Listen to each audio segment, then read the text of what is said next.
I never have any days where I'm worried about getting up or not going to work and enjoying what I do. Life and work are one and the same. This is what I do. This is what I was intended to do, I believe. So here I am. I did a bunch of odd work for a while, construction, stuff like that, and I eventually decided to go back to school for restoration.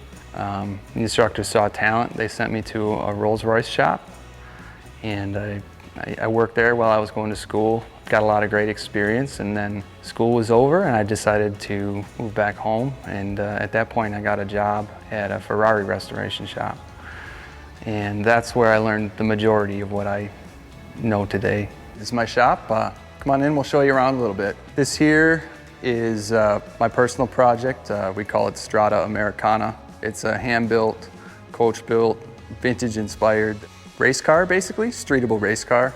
Aluminum-bodied, tubular chassis, inspired by some of the work that I've done with vintage race cars, vintage Ferraris, stuff like that. So this I'm super excited about. It's taken way longer than I want, but it's still fun to work on. So here we got our Baileigh brake that we use for stomping on sheet metal. I do. It cuts metal. It does what it's supposed to do. I can do better than that if you want. No, that's this is a 1950s, early 50s Excalibur race car that we've got in here specifically as a model to build a sister car. They built 3, 2 still exist, and we're building the 3rd back to its original with the original parts. So we've got that here for checking dimensions and getting patterns. A couple of projects over here. This is the body actually for my car that we've been working on, picking away at panel by panel a little slowly. This here is the Excalibur J race car that we're building for a customer. Same deal really as my car. It's a tubular structure, aluminum bodied. Building primarily, you know, off of that car, but also from pictures because there's differences. Different fenders, weird speed racer wing on the top. The 3rd one, I think, if I remember the stories correctly, was converted to a drag car. The story goes they had like a Hemi in it or something and got all twisted. It's built on a Henry J chassis, so it's not, it's not the most heavy-duty chassis. But yeah, this is a really fun project. I was pretty fortunate to be in a position where I could start off with good tools right away. I was able to jump in and teach myself on a quality fabricated English wheel.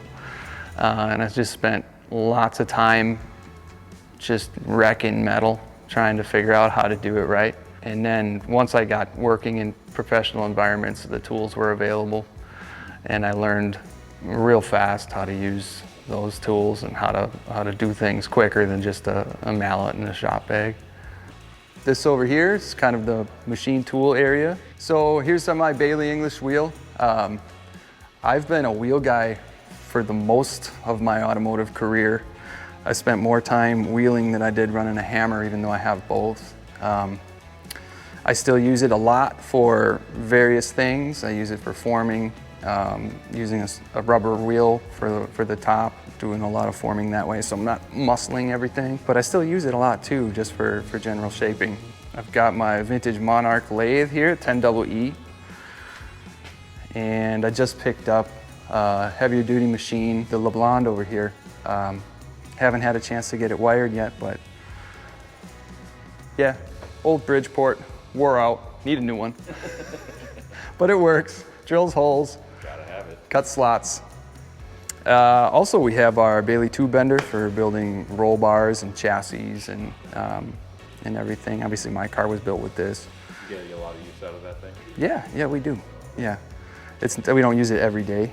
You know, we're not like an off-road chassis shop, but we do plenty of roll bars. We do plenty of race car stuff too. So, then over here, got my Baileigh bead roller, as well as my shrinker stretcher and planishing hammer. Got things kind of tucked in a little tight over here, but we got to make do with the space we got. How do you like this guy? I love it. Works awesome. Honestly, it's one of the most used tools in the shop. You know, little tunes here on an edge or shrinking channels, and it just works flawlessly every time. So yeah, it's got a ton of power. Yeah. Honestly, that's on my list. I'd love to have two so I don't have to swap these, although I've got a genius idea I want to talk to Shane about. All the tools I buy are designed to, increase the speed and efficiency and accuracy of the work that I do. So the tools that I have from Baileigh, they help me do that. I have other tools that also help me do that, but you got to have a little bit of everything in order to make it work. I had very, very minimal. I should say I kind of started in one side of my two-car garage. I had a welder, I had a hand-fabricated English wheel, and I had a Baileigh planishing hammer. And I started with a '69 Camaro restoration, and I did that in the garage of our brand new house. And the neighbors loved me.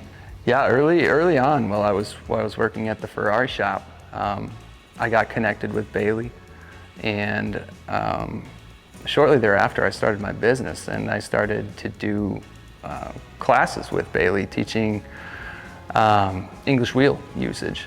So I've been, friends with a lot of the guys at Baileigh's for a number of years now, the other instructors that they had there. I found out about a class at Baileigh, and I was actually, the first time I went there was their first metal shaping class when they were demoing their equipment and the MH19 power hammer. And that's where I met everybody, and I think the next class I taught at, and the friendship's been continual since then. Yeah, and then this is my Yoder. It's a double-headed Yoder. I picked it up last summer. This was in storage in a hangar in Minnesota. The gentleman who owned it was actually a collector, and he had a private team of restorers for restoring aircraft. So he bought the tool to restore aircraft, and once he finished his projects, it sat in the hangar for probably 10 or 15 years. I saw it come up for sale and I jumped on it. Both cars are being built on that now. I started my car on the wheel, but now I'm doing everything on the hammer. It runs every week, but I don't run it every day, as the business goes in the direction of coach building versus just restoration work. Surplus brake I bought. Great old, 5,000 pound brake, indestructible. So, Whitney Jensen. Yeah, great old tool. Over here's my Pullmax. I use for shrinking, beading, all kinds of different operations.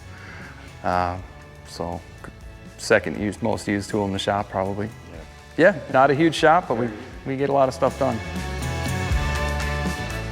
If I had to imagine a legacy that I leave behind, it's that, at least for my kids, that you can pursue something different that you're interested in. You can start a business, you can lead a life on your terms and do really cool work in the process, whatever that means to them.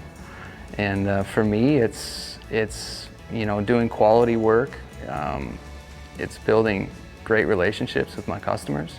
The cars go beyond the customers. The cars are seen by kids and families and everybody who visits car shows. And to me, you're building that experience beyond just building the cars. I guess in a roundabout way, that's the legacy I'm leaving behind.